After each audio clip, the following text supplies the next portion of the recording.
Welcome. In this video, I want to show you how to print labels for a mail merge.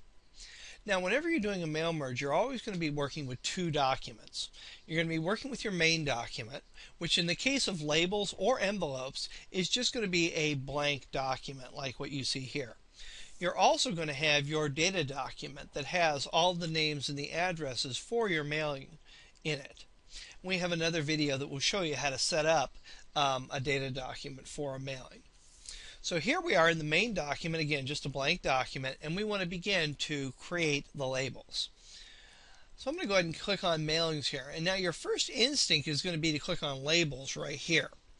Labels and envelopes here are for printing individual labels or individual envelopes. They're not for doing a merge. So if you want to print multiple labels or multiple envelopes, you're going to go ahead and click on Start Mail Merge, and you're going to select what you want here, which in our case we're going to choose labels.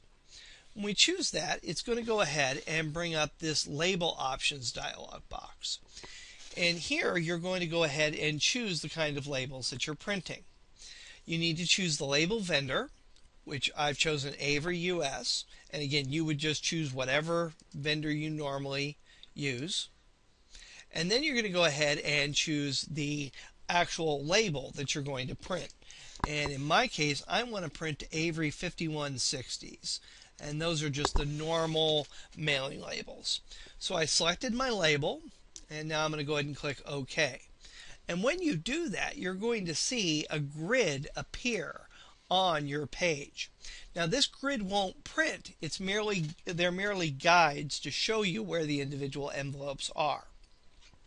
If you don't see the guides, you could still proceed, but it becomes a little bit more tricky. If you want to turn the guides on, all you have to do is go to the Design tab underneath Table Tools here and show the grid lines. I'm sorry, you're going to go to the Layout right here, and you're going to click View Grid Lines. So you come to Table Tools, click Layout, and View Grid Lines. You can also toggle them off if you wanted to. So I'm going to come back to my Mailings tab here, and I'm in my very first label. I'm going to go ahead and click Select Recipients, and I'm going to choose an existing list to merge from. And again, I've already created the data document and placed it on my desktop. So I'm going to go ahead and go into Mail Merge Class Files there. And there's my Word address list. And again, if you haven't created a data document before, we have another video that will show you how to create this document. I'm going to go ahead and click Open there. And you're going to see that it placed the next record field in every cell except for the very first one. The very first cell is where you're going to actually set up your label. So I'm going to go ahead and click on Address Block here to insert a standard address block. I can choose the way the name appears there, and then I'm going to go ahead and click OK.